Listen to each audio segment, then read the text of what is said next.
Pessoal, bom dia.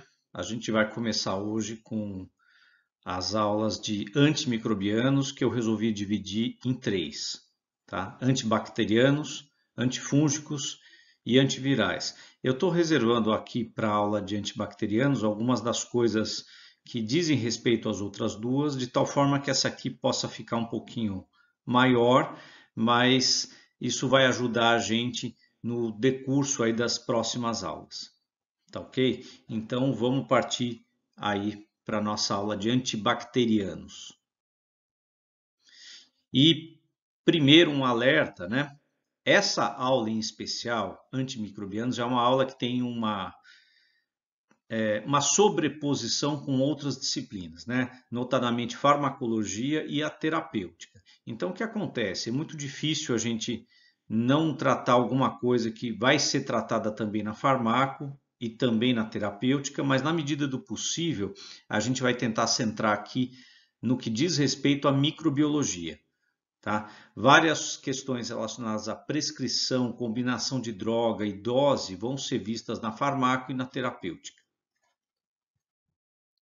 E aí antes, ainda, né, começando a aula mais com alguns prolegômenos aí, vamos ver algumas questões, né? Primeiro, relembrar a aula de controle microbiológico que vocês já tiveram, e se vocês relembrarem, o termo controle microbiológico é um termo genérico, né? Controlar micro-organismo. E eu posso ter duas grandes vertentes para esse controle dos micro-organismos, que é a vertente relacionada à prevenção e a vertente relacionada à remediação. Elas são bem diferentes, elas têm características diferentes. É claro que existem algumas exceções ao que eu vou falar, mas no geral, como regra, isso ajuda a gente a enxergar essa divisão. Mas essa vertente da prevenção, ela está muito relacionada àqueles métodos físicos e químicos que a gente aplica, especialmente a objetos e as superfícies corpóreas como pele e algumas mucosas como mucosa oral ou ocular. Então, são aqueles métodos relacionados às definições de esterilização, desinfecção, antisepsia e asepsia. São métodos que podem ser aplicados em objetos e nessas superfícies sem grandes problemas. E eles visam, no final das contas, evitar uma infecção e, consequentemente, uma doença infecciosa. A outra vertente do controle microbiológico, que é a remediação, é quando você tem algum problema em que já ocorreu a infecção e já ocorreu o estabelecimento da doença. Então, ou houve falha nos métodos de controle preventivos, ou eventualmente foi uma fatalidade. E aí, nesse caso, eu tenho que pensar em alguma droga que vai ser administrada a um hospedeiro, que vai atingir os seus tecidos internos e que tem que ter um mecanismo de ação completamente diferente do que eu tenho no ambiente externo. Basta a gente pensar no álcool, que é o álcool 70, é algo que eu posso passar na minha mão sem grandes problemas, mas eu não posso injetar álcool numa pessoa. Então o álcool ele se presta muito bem aos métodos de controle preventivos, mas ele é terrível, né? Se eu for tentar usar ele como método de controle remediador, injetar álcool na veia de uma pessoa, né? Ou administrar oralmente álcool puro na tentativa de que isso vá acabar com o micro-organismo que está na corrente sanguínea. Isso ia ser um desastre. Certamente a pessoa ia morrer por causa do tratamento. Então, são duas vertentes completamente diferentes. E nessa vertente da remediação, que é o que a gente vai ver nessas três aulas agora, eu tenho que pensar muito neste conceito de toxicidade seletiva. Na parte preventiva, é claro que ninguém vai usar nas mãos um produto que seja tóxico ou cancerígeno, isso é evidente. Então, todos os produtos que são usados em partes vivas, eles não podem ter toxicidade, não podem ser irritativos, não podem ser alergênicos e assim por diante. Mas aqui no caso da remediação, são drogas que vão ser injetadas, vão ser metabolizadas por fígado, chegar em rim, pulmão, intestino, cérebro. Então, eu tenho que ter muito cuidado, porque senão essas drogas podem causar um dano muito sério no organismo. E por isso se criou esse conceito de toxicidade seletiva. Tá? O que é esse conceito aí? É um conceito muito fácil, ridículo na verdade, mas que a gente tem que colocar, formalizar em palavras. Basicamente o que ele diz é que uma droga idealmente deve ser tóxica para o micro-organismo e não para o hospedeiro. Basicamente é isso. Por isso que é toxicidade seletiva. É um mundo ideal que é difícil de alcançar. As drogas sempre vão ter algum tipo de efeito nas células do hospedeiro, é evidente, mas a gente conta que esse efeito seja mínimo, muito pequeno ou compense o benefício. Quando eu penso nos três grandes grupos de drogas, antibacterianos, antifúngicos e antivirais, é interessante a gente olhar para essas três pensando no princípio da toxicidade seletiva. Por quê? Essa é uma característica de cada uma delas, né? Antibacteriano vai atuar numa célula procarionte, os antifúngicos vão atuar numa célula eucarionte, e os antivirais, como o vírus não é célula, não tem metabolismo, basicamente o que eles vão fazer é interferir no metabolismo celular para poder interferir na multiplicação do vírus. Em decorrência disso, a gente consegue perceber que cada um desses grupos ele vai ter problemas diferentes e de graus diferentes também. Tá? Se eu lembrar que pessoas e animais são eucariontes, quando eu vou dar um antibacteriano, eu consigo descobrir e achar drogas que fazem mal para a bactéria e que vão ter pouco efeito no hospedeiro, porque eles são muito diferentes em termos de célula. Um é um eucarionte, outro é um procarionte. Mas já quando eu penso em antifúngico, a coisa muda de figura, porque fungo é eucarionte como nós. Então, os alvos que eu vou achar neles podem ser muito parecidos com as nossas células. E aí eu posso ter um efeito tóxico e alguns efeitos colaterais. E indo para os antivirais, a coisa ela se acentua, porque como os antivirais eles necessariamente afetam as células, porque os vírus não têm metabolismo fora de uma célula, eles só se multiplicam lá dentro, eu acabo afetando necessariamente o hospedeiro. Né? Isso é inevitável. Por isso, a gente tem uma escala que, embora tenha exceções, de forma geral ela está correta, que é a escala de toxicidade dos grupos. Os antibacterianos são os menos tóxicos, justamente porque eles vão atuar num procarionte, que é muito diferente de nós. Os antifúngicos eles têm uma toxicidade intermediária, mas são mais tóxicos que os antibacterianos, tá? Eles vão estar atuando num eucarionte. E os antivirais das três drogas são os piores, porque eles acabam tendo sempre muitos efeitos colaterais. Né? A gente tem relatos em relação ao tratamento contra o HIV, em que de longo prazo, se você consegue controlar o vírus, a AIDS em si deixa de ser um problema e você passa a ter como problema o dano que os antivirais que a pessoa tem que tomar a vida inteira vão provocar em rim, fígado e outros tecidos. Agora a gente parte para falar efetivamente dos antibacterianos. Tá? E um breve histórico.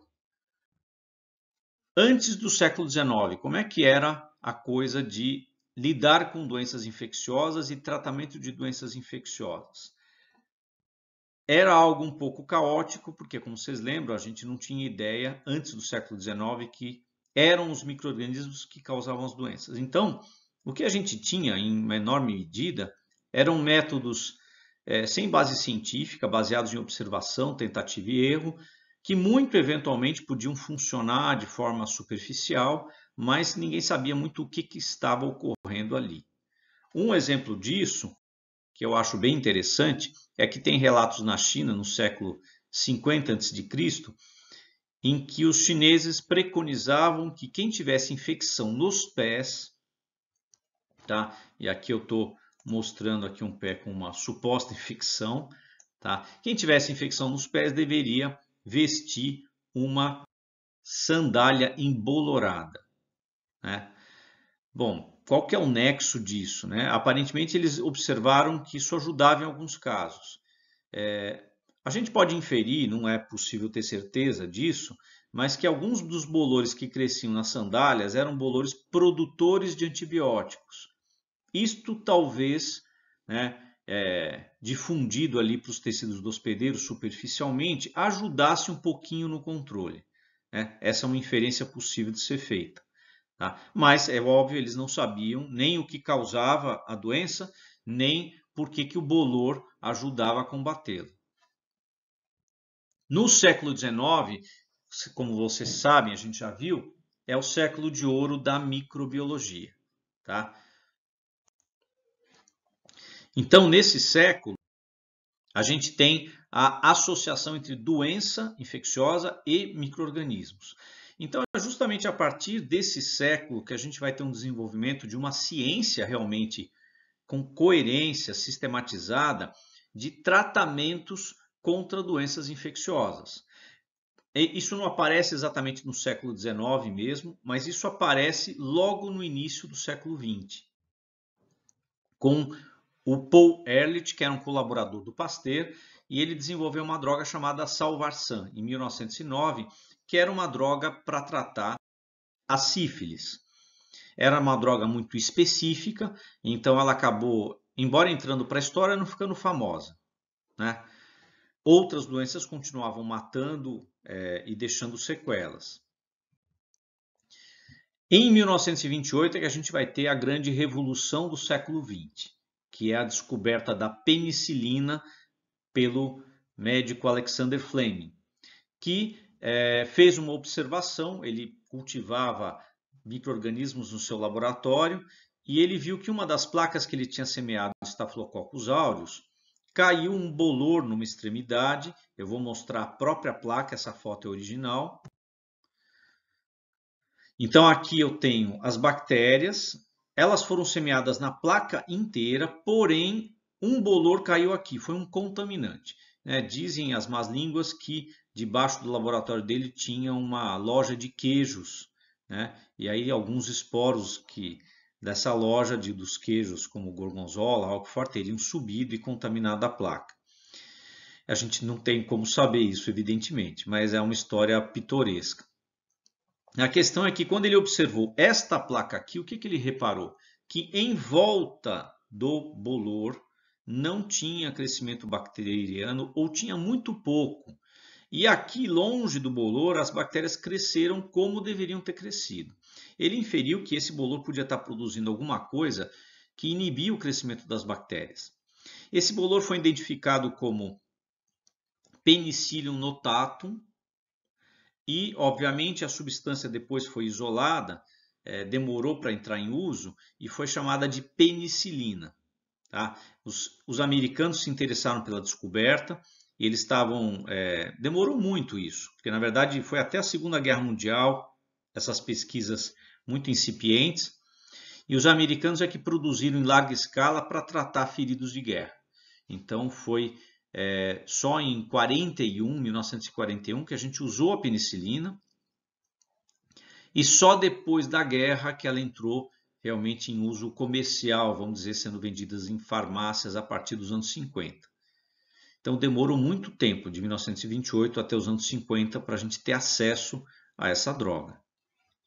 Se a gente comparar isso com a Covid-19, a hora que surgir uma droga que tem algum efeito contra o vírus na replicação viral, não tenho dúvida que ela rapidamente, muito rapidamente, vai ser produzida e vai ser colocada no mercado.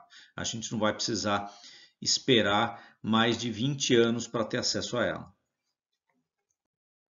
Outro evento que é importante é em 1934, um cientista alemão chamado Doug Mack, ele desenvolve quimicamente uma categoria de drogas chamadas quimioterápicos.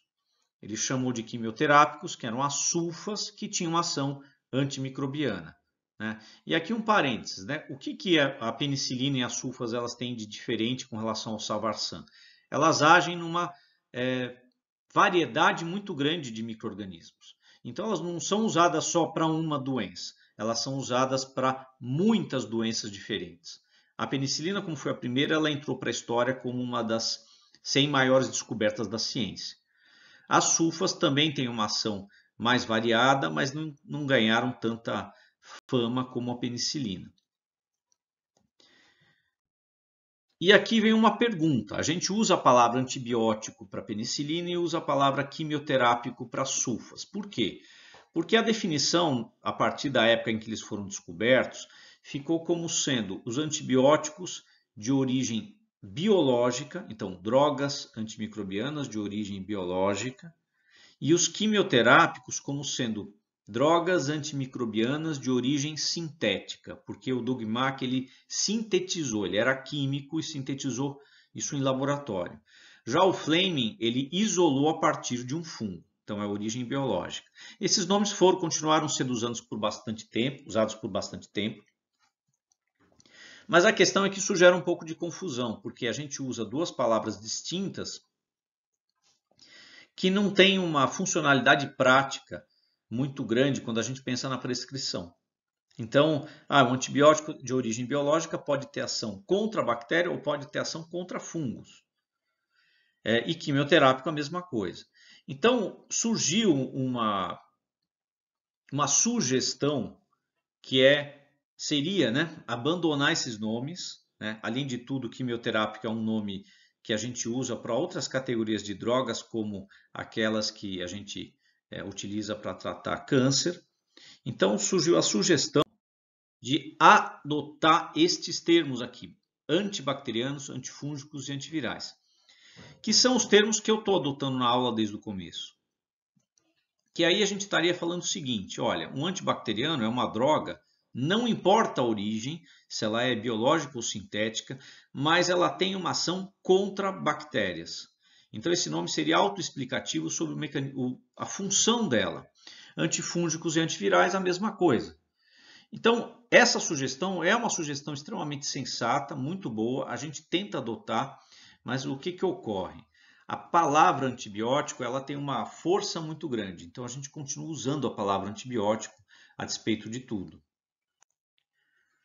Mas, idealmente, a gente tem que tentar usar essas três palavras aqui. Então, a aula de hoje é sobre os antibacterianos. E aí uma primeira definição dentro dos antibacterianos, que é essa grande divisão de bacteriostáticos e bactericidas. Essas palavras dizem respeito ao efeito que a droga vai ter.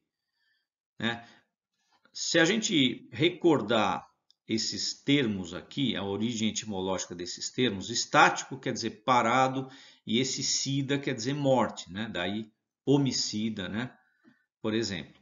Então, as drogas bacteriostáticas são drogas que têm efeito nas bactérias, mas elas não matam as bactérias.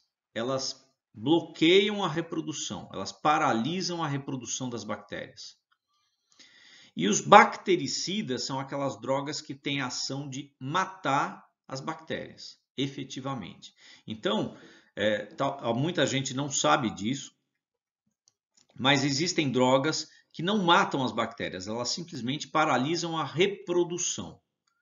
E aí, como é que fica? Essas bactérias ficam vivas ali? Ficam. E a gente conta que o sistema imunológico do hospedeiro tenha tempo e condições de eliminar as que ficaram.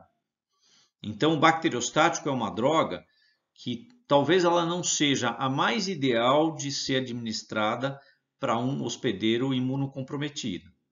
Por quê? Porque eu posso contar pouco com o sistema imunológico dele. Então, o mais ideal numa situação como essa talvez fosse escolher uma droga bactericida para garantir que eu vou matar tudo que está ali, sem precisar contar com a resposta imune do hospedeiro. Não é só uma questão de qual droga, mas também de qual dose. Tem drogas que, em determinadas dosagens, têm efeito bacteriostático e em outras dosagens têm efeito bactericida. Então, esse aqui é um tópico um pouquinho complexo, mas essa conceituação é interessante e vocês vão ver mais para frente, ela vai ser essencial para a gente entender algumas provas de avaliação de sensibilidade e resistência às drogas. E aí vamos ver um suprassumo dos mecanismos de ação dos antibacterianos. Antes, vamos só rever a estrutura de uma bactéria. Eu coloquei aqui um desenho meu mesmo de uma bactéria, em que a gente consegue ver ribossomos, né? Aqui dentro, aqui o DNA da bactéria, citoplasma, a membrana celular envolvendo tudo isso e a parede celular na parte mais externa. Quando a gente enxerga a bactéria dessa forma, a gente consegue enxergar os alvos das drogas antibacterianas. Então, vamos lembrar disto aqui e vamos olhar o quadro que tem agora os mecanismos de ação, que são fundamentalmente esses 5 aqui. Inibição da síntese da parede celular. Esse é o mecanismo de ação das penicilinas, da penicilina originalmente de outras drogas derivadas dela. Tá? Eu coloquei aqui um nome de várias. Cefalosporinas, carbapenemus, isoniazida, bacitracina, vancomicina e outras. Essa aula aqui o objetivo não é ficar decorando o nome de droga, embora alguns nomes sejam muito famosos e não tem como um aluno não associar. Então, por exemplo, penicilina, né? Ou drogas como vancomicina, que são de uso estritamente hospitalar. Outro mecanismo de ação é a inibição da síntese proteica. E aí eu tenho o clorofenicol, eritromicina, tetraciclina, aminoglicosídeos e outras. Então, essas drogas aqui, elas atuam no ribossomo bacteriano, que é diferente do nosso ribossomo, né? Felizmente. Então, eu tenho drogas que vão atuar nas bactérias e não na nossa síntese proteica. Dano à membrana celular, aí eu tenho o grupo da polimixina B. A inibição da síntese de ácidos nucleicos, então eu tenho as rifamicinas e as quinolonas. E por fim eu tenho inibição da síntese de metabólitos essenciais, como as sulfas e o trimetoprim. Tá? O que é interessante saber sobre mecanismo de ação? Na microbiologia, a gente tem uma estratégia, né, a partir da microbiologia, isso é da clínica, de você combinar drogas de mecanismos diferentes quando há suspeita de bactérias que possam ser resistentes ou possam adquirir resistência.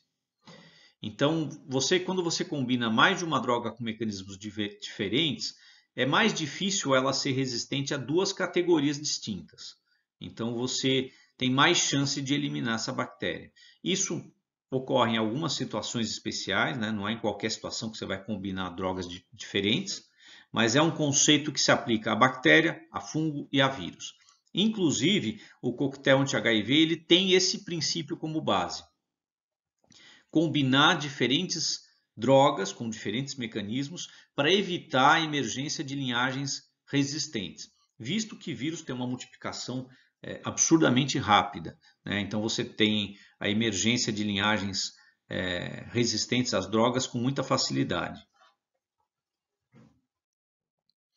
E a gente está falando de resistência às drogas, por quê? Porque este é um ponto extremamente importante dentro desta aula aqui, né? E aí, a partir de agora, eu vou falar dele. A gente tem bactérias que são resistentes às drogas que nós utilizamos. Todo mundo sabe disso porque volta e meia aparecem nos telejornais notícias sobre bactérias que são multiresistentes a todas as drogas disponíveis. E isso acaba virando notícia e dando uma certa comoção. E as pessoas tendem a pensar que esse tipo de coisa, a resistência às drogas, ela começou com o uso da penicilina. A pessoa começou a usar penicilina e a partir daí as bactérias desenvolveram resistência. E aí se criou também um outro termo bastante incorreto, bastante errado, que até muitos anos atrás era dito inclusive por médicos, que era que o uso de drogas antimicrobianas cria resistência.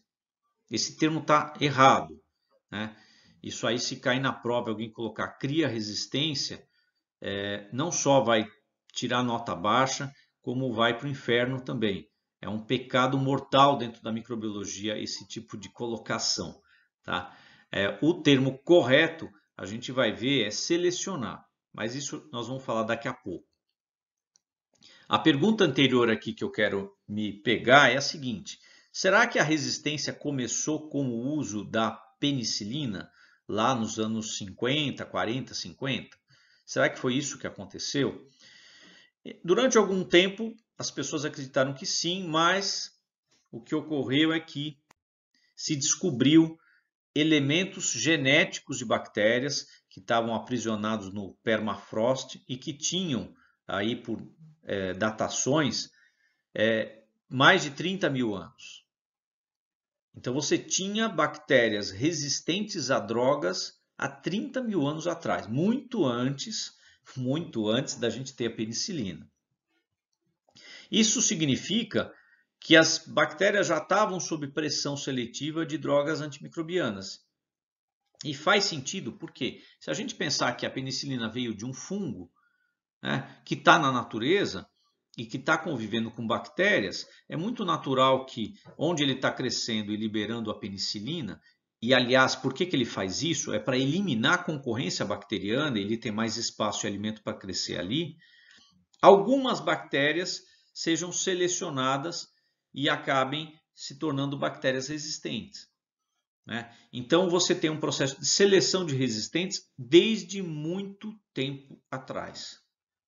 O que o uso da penicilina e de outras drogas fez foi acelerar enormemente e potencializar enormemente o processo de resistência das bactérias. Além disso, tem algumas outras considerações aqui a serem feitas. Tá? A gente teve nos últimos 20 anos eventos muito graves de emergência de linhagens multiresistentes. Então, o que era uma coisa muito ocasional começou a se tornar muito mais regular. Isso é uma coisa preocupante. Além disso, a gente tem alguns problemas de educação científica que interferem no nosso combate à resistência, que é, por exemplo, como esse que eu coloquei aí. 1/3 da população europeia, que é uma população rica, educada, acha que antibiótico funciona contra infecção viral. Esse achismo acaba levando muita gente a comprar antibiótico e tomar quando está com infecção viral. E esse uso indevido, a gente sabe, vai acabar resultando em problema de resistência. Então, a educação científica é uma coisa que faz muita falta aí nesse processo. Aliás, a gente está vendo isso com relação à Covid-19. Então, nós estamos vendo estarrecedores espetáculos de negacionismo, pregando contra a máscara, contra o isolamento social, fazendo propaganda de drogas que não funcionam, de tratamentos miraculosos, e isso está efetivamente complicando e sabotando o combate à pandemia. Então, educação científica é um tópico que não tem a ver com esta aula aqui, mas eu aproveito esse momento para fazer essa colocação. Aqui uma questão sobre custo, né? Prescrição desnecessária de antibiótico. Então, o sujeito não está com infecção bacteriana, mas prescreve-se, alguém prescreve um antibiótico para ele, né? O custo disso é de mais de $1 bilhão por ano nos Estados Unidos só. E o custo das infecções por linhagens multiresistentes é da ordem de $20 bilhões. Então, olha o tamanho do problema que a gente tem com relação à resistência. E esse é um dado que também é um pouco perturbador, né? Em 2013, a gente só tinha 4 grandes companhias farmacêuticas pesquisando, ou seja, financiando linhas de pesquisa para antimicrobianos. Tá? Por que só 4? Porque ao longo do tempo as indústrias farmacêuticas foram descobrindo que outros remédios podiam dar mais dinheiro. Antibióticos geralmente são tomados por um curto espaço de tempo, 10, 12, 15 dias. Mas tem drogas, como por exemplo drogas para pressão alta, que são tomadas pela vida inteira. Então elas foram direcionando os recursos para coisas que são mais rentáveis para elas. Daí que em 2013 tinham só 4 e, para nossa surpresa, hoje nenhuma grande companhia tem um grande setor pesquisando antimicrobianos. Isso é ruim porque isso significa que a gente vai ter um retardo muito grande no lançamento de novas drogas e se houver algum problema de resistência, a gente pode não ter droga nenhuma à disposição. E aí a gente passa para a próxima pergunta, né? De onde vem a resistência às drogas? Vamos ver agora qual a origem da resistência. Antes, vamos relembrar um pouquinho algumas questões sobre reprodução de bactérias e de seres humanos, né? Relembrar é viver. A reprodução das bactérias, a gente já viu em aulas anteriores, é feita por fissão binária, em que uma bactéria dá origem a duas bactérias. E assim sucessivamente. Então, em 120 minutos, eu vou ter 64 bactérias e em 11 horas eu vou ter bilhões e bilhões de bactérias. Isso é muito rápido. Quando a gente compara com a nossa reprodução, nós perdemos feio, né? Como a gente já comentou. Eu preciso de quase 400 mil minutos para gerar uma pessoa. A nossa reprodução tem uma característica, né? Ela gera um número muito baixo, mas ela gera variabilidade. Esse indivíduo aqui, esse filho, ele é geneticamente diverso, embora tenha herdado os genes dos dois, ele é uma combinação que acaba produzindo um terceiro fenótipo. Então, a gente tem variabilidade genética envolvida na reprodução sexual. No caso de bactéria, a reprodução não gera variabilidade. A reprodução gera cópia, gera número, né? Então, eu tenho um grande número de bactérias. E aí vem a pergunta, de onde que as bactérias vão gerar variabilidade, né? Lembrando que, em termos evolutivos, é essencial ter variabilidade, porque qualquer alteração do ambiente, se for uma alteração letal, eu mato todo mundo, não tem descendente. Então, eu tenho que ter populações diversificadas. De onde que as bactérias obtêm variabilidade? Vamos lá, vou dar 5 segundos para vocês pensarem. Já passou. Então eu vou responder. Ninguém disse nada. Primeira coisa, por mecanismos que vocês já conhecem, porque vocês estudaram em genética. Mutação e recombinação genética. Basicamente, esses dois mecanismos. As mutações são aqueles eventos em que a gente tem deleção, adição ou substituição de nucleotídeo e eu crio uma informação nova. Nós não vamos entrar em detalhe aqui de mutação silenciosa, etc. Mas a questão é que a mutação é uma coisa que cria ali uma nova informação, mesmo que ela não repercuta no fenótipo. É um evento aleatório, raro e não diretivo. Então, o que a gente pode imaginar é que ao longo de milhões de anos de convivência de bactérias e fungos produzindo substâncias que atrapalhavam a vida das bactérias, as bactérias foram sofrendo mutações e, por puro acaso, alguma mutação criou uma bactéria que tinha um passo metabólico que a tornava resistente a um antimicrobiano que era produzido por um fungo, e isso deu para essa bactéria uma vantagem evolutiva. E ela passou essa mutação para frente. Então, ao longo de milhares e milhões de anos, a gente vai tendo um processo em que a mutação vai adicionando aí algumas características de resistência às bactérias. Mas, além disso, a gente tem a recombinação genética, que é definida como reordenamento de genes já existentes. Isso é uma coisa bem diferente. Eu já tenho um conjunto de genes que está numa população, aí não estou dizendo de um indivíduo, e um indivíduo pode trocar genes com outro. É o que as bactérias fazem. Não exatamente como uma troca, né? E aí eu tenho 3 grandes mecanismos de recombinação genética, que são a transformação, vou pegar aqui uma caneta, ó. Transformação, tinta muito ruim, vamos pegar outra aqui. Transformação, conjugação e a transdução. Isso aqui seria merecedor de uma outra aula, tá? Mas não dá para a gente falar disso agora, porque senão essa aula de antimicrobianos fica muito difícil, vai ficar interminável. Então eu vou citar muito sucintamente o que é cada um desses mecanismos. A transformação é quando uma bactéria adquire pedaço de DNA de outra bactéria que morreu e esse pedaço está lá boiando no ambiente. Então, simplesmente uma bactéria consegue absorver esse pedaço e incorporar no seu genoma. É o mecanismo mais fácil de entender e mais simples.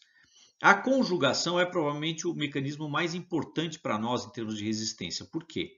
A conjugação envolve transferência de informação genética de uma bactéria para outra, por um cano, vamos dizer assim, é uma fibra especializada que a gente chama pile sexual. Então, eu tenho um encontro de duas bactérias, formo um pile entre elas e eu tenho passagem de informação genética. Então, uma bactéria ganha uma informação que ela não tinha. Essa informação pode ser DNA genômico ou pode ser plasmídio, que vocês já viram, né? Aquele DNA circular extracromossômico com capacidade de autorreplicação. Na área de antimicrobianos, a gente tem plasmídios de resistência que codificam resistência a múltiplas drogas. E isso é um enorme problema, porque a bactéria que ganha esse plasmídio, ela basicamente ganhou na Mega Sena. Ela era uma bactéria coitadinha, não era resistente a nada, ganhou um pacote que ela se tornou resistente a tudo. E isso pode ser passado. Para que esse evento ocorra, eu tenho que ter um plasmídio chamado F, que é F de fertilidade. Então, dentro da mesma bactéria, eu tenho que ter mais de um plasmídio. Mas esses plasmídios de resistência, que são problemáticos, eles já codificam no mesmo plasmídio a própria transferência. Eles codificam a síntese do pile sexual. Então, esse é um processo extremamente perigoso e problemático para a gente dentro da área de resistência às drogas. E eu tenho um outro processo que é o de transdução. Não tem uma tinta aqui a preta. O de transdução é um processo que envolve bacteriófago, que vocês também já viram, é aquele vírus que ataca a bactéria. Então, um vírus ataca uma bactéria, quando ele vai empacotar o genoma dele, ele empacota por engano um pedaço do genoma da bactéria, esse vírus vai parasitar uma segunda bactéria e ele injeta esse genoma. Então, reparem, ele não está injetando o genoma viral. Por uma falha do processo, ele empacotou a coisa errada e ele entrega essa coisa errada para outra bactéria. E se for uma bactéria semelhante à primeira, essa segunda bactéria ganha um fragmento de informação que pode ter relevância para ela, pode dar para ela algum benefício. Então, esse também é um mecanismo importante em relação às drogas. Então, esses processos de recombinação genética só pioram aquilo que as mutações produziram lá atrás. E aqui é uma síntese disso que eu falei. Sobre as variações criadas por mutação e por recombinação genética, eu vou ter pressões seletivas que vão selecionar as bactérias resistentes. Então, a palavra-chave aqui é seleção. E quais são essas pressões seletivas, né? Uso de drogas, né? Claro que as bactérias já eram selecionadas desde antes por conta da convivência com fungos no ambiente, mas a partir do momento que eu começo a usar droga para tratar pacientes, eu estou instilando uma grande pressão seletiva para que essas resistentes sejam selecionadas e passem a preponderar. E olha, isso aí não é só com o uso abusivo de droga. Isso acontece com o uso correto, porque cada vez que eu estou usando um antibiótico, eu estou selecionando, por exemplo, bactérias da microbiota, e esse, aliás, é um problema e é algo que vai ser discutido na aula de microbiota, né? Você usou um antibiótico, você está matando o agente etiológico da tua doença e está matando também a sua microbiota. Mas se você tiver microbiota resistente, ela fica lá, vai se multiplicar e vai preponderar a partir daí. Então, você está alterando o perfil da sua microbiota. Então, o uso correto já traz problema. Mas imaginem o uso errado, o uso incorreto, o uso abusivo das drogas. Aí o problema é muito pior. E o que eu estou chamando de uso incorreto ou uso abusivo? Várias situações diferentes. Então, por exemplo, aqui, venda sem prescrição médica. Isso é uma coisa que aqui no Brasil a gente conseguiu resolver com a retenção de receita. Uso na dose incorreta. Quando você não usa na dose correta, você pode facilitar a emergência de linhagens resistentes. uso pelo período incorreto, abuso de drogas de amplo espectro. Isso aqui é uma coisa interessante, né? O que é uma droga de amplo espectro? São drogas que afetam muitos tipos diferentes de bactérias. Elas parecem ser muito práticas, né? Porque você tem um paciente com uma infecção, você fala, eu vou dar uma droga que pega um monte de bactéria. Aí a chance de eu acertar a bactéria que está causando o quadro é grande. É verdade, não deixa de ser verdade isso. Mas em compensação você está afetando toda a microbiota do sujeito. Tá? Então, idealmente, o que você deveria fazer? É pedir um antibiograma, que é algo que a gente vai ver em seguida, e está aqui na listinha, e dar uma droga bastante específica que não afetasse diferentes grupos, que fosse com um espectro muito restrito. Esse seria o ideal. Uso inadequado. Aqui o que eu estou chamando de uso inadequado é prescrever droga, por exemplo, para quem está com infecção viral, né? Falta de antibiograma, é isso que eu acabei de explicar. Então você não pede um antibiograma, você não sabe qual droga funciona, você acaba prescrevendo drogas de amplo espectro que às vezes nem vão funcionar. Isso aqui é uma coisa que não diz respeito à área médica, mas diz respeito à área veterinária. Uso em rações animais. Uso de antibiótico em ração animal acaba promovendo o crescimento e prevenindo algumas doenças, mas é uma coisa desaconselhada justamente por causa desse problema de resistência. Uso abusivo, então pessoas que usam antibiótico para qualquer coisa. Então, por exemplo, o paciente tomou antibiótico, sobrou 4 comprimidos, aí ele tem uma outra infecção, ele fala, eu vou tomar esse aqui. E toma o mesmo antibiótico, numa dose totalmente incorreta, né, evidente, sem saber que é adequado para aquele caso ali. E desprezo por drogas antigas que ainda funcionam. O que acontece? Se tem uma droga antiga que funciona, é melhor usar ela. Por quê? Eu não posso partir para as drogas modernas, porque eu acabo queimando o filme dessas drogas, vamos dizer assim. Porque elas vão estar interagindo com micro-organismos de ambiente, de microbiota, e eu vou estar selecionando resistentes. Então, o ideal é sempre pegar drogas tradicionais que funcionem, evidente, e deixar para pegar uma droga moderna, de última geração, só se for o último caso. Aqui é uma tabelinha que eu acho bem interessante. Eu peguei desse artigo científico aqui. É bem legal, que são as principais bactérias com problemas de resistência no mundo. Staphylococcus aureus, Enterococcus, Streptococcus pneumoniae, que é o principal agente de pneumonia humana, Clostridium difficile, isso aqui vocês vão ver bastante na aula de microbiota, o agente da tuberculose, Mycobacterium tuberculosis, Escherichia coli, a bactéria mais estudada do mundo, né? O Pseudomonas aeruginosa, que é um dos mais importantes oportunistas dentro de hospitais, Acinetobacter, Klebsiella pneumoniae, Enterobacter e Neisseria gonorrhoeae, que é o agente da gonorreia. Tá? Esses são as principais bactérias tendo problema de resistência no mundo inteiro. E aqui a gente vai ver muito brevemente algumas provas de avaliação de sensibilidade e resistência às drogas. A primeira delas, e a mais importante, é o antibiograma. Essa é a grande prova que é pedida, né?